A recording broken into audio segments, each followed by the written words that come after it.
The Council of Elders had made their decision, and there would be no appeal. Lyra stood in the center of the great hall, her head bowed, while the assembled nobility whispered behind jeweled fans and perfumed hands. They called her the blight of House Meridian, the unfortunate daughter whose face had sealed her fate from birth. Where her sisters possessed the ethereal beauty that their bloodline promised, Lyra bore scar-thick ridges of puckered skin that crawled across the left side of her face, a gift from the fire that had consumed her eastern wing when she was merely 3 years old.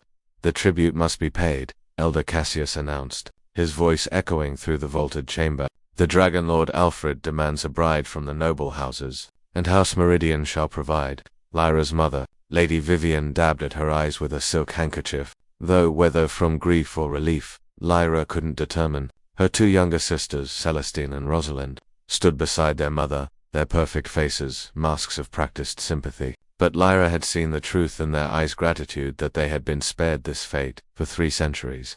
The Dragon Lord had maintained an uneasy peace with the human settlements of Valtoria, his kind the Draconis sovereign.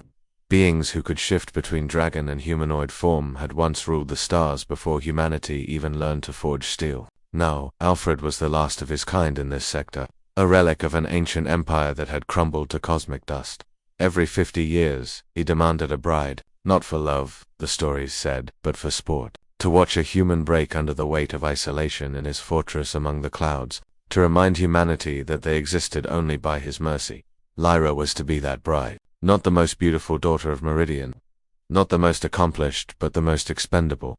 The transport pod arrived at dawn, a sleek obsidian vessel that seemed to drink in the morning light. Lyra carried only a small satchel of belongings, a few dresses, her mother's old journal filled with pressed flowers, and a hollow pendant containing images of Earth, the cradle world she would never see.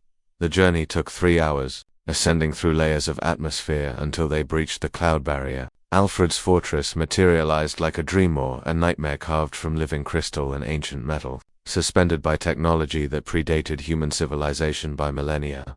A droid escort led her through corridors that hummed with dormant power, past windows that showed not the sky outside but distant nebulae and foreign suns, places Alfred had once called home. The fortress was a museum of loneliness, each artifact a ghost of a dead civilization.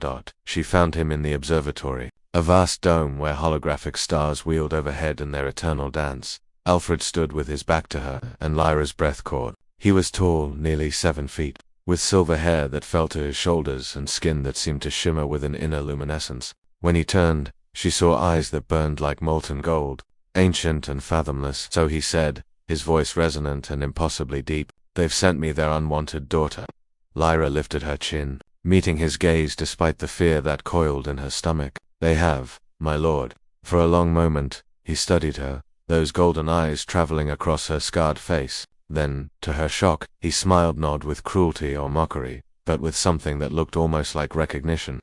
"Come," he said, extending a clawed hand, "let me show you something." He led her through the fortress to a chamber she hadn't noticed before, its walls lined with paintings and holographic displays. Each depicted a different woman, dozens of them, spanning centuries. "My previous brides," Alfred explained, his voice carrying a weight of sorrow, "each one beautiful beyond measure, each one terrified of me, each one counting the days until death released them from this prison."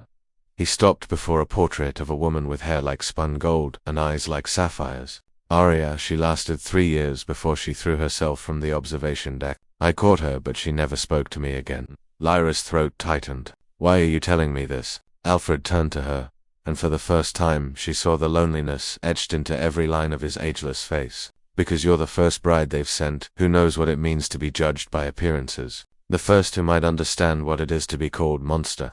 Understanding crashed over her like a wave. "They fear you, as your people feared you," he replied softly. "Tell me, Lyra of House Meridian, when you look at your reflection, what do you see?" She thought of the mirror in her chambers, the one she'd covered with cloth years ago. "A mistake, a punishment, a warning to others. I see scars earned in fire," Alfred said, reaching out slowly, giving her time to pull away. When she didn't, he traced one clawed finger along the ridge of scar tissue on her cheek, his touch impossibly gentle. "I see survival, strength, the map of a battle won against impossible odds."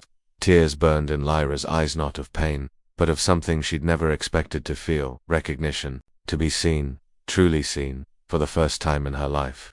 I have wandered the cosmos for 3,000 years, Alfred continued, his voice dropping to barely more than a whisper. I have seen beauty in 10,000 forms across 1,000,000 worlds, and I have learned that the rarest beauty is not found in perfection, but in the courage to continue after the fire has had its way with you.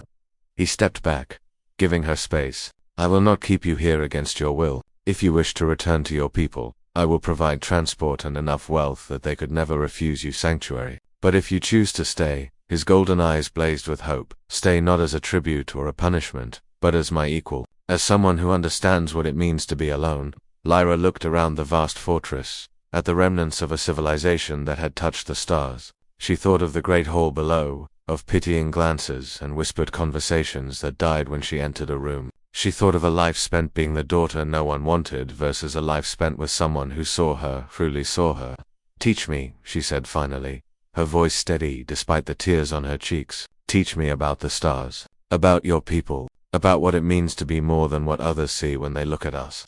Alfred's smile could have lit the void between galaxies. It would be my honor, and in that moment, as an ancient dragon lord and a scarred human girl stood together in a fortress among the clouds, something remarkable happened. The universe, vast and indifferent, paused to witness the rarest phenomenon in all of creation, two lonely souls finding home in each other.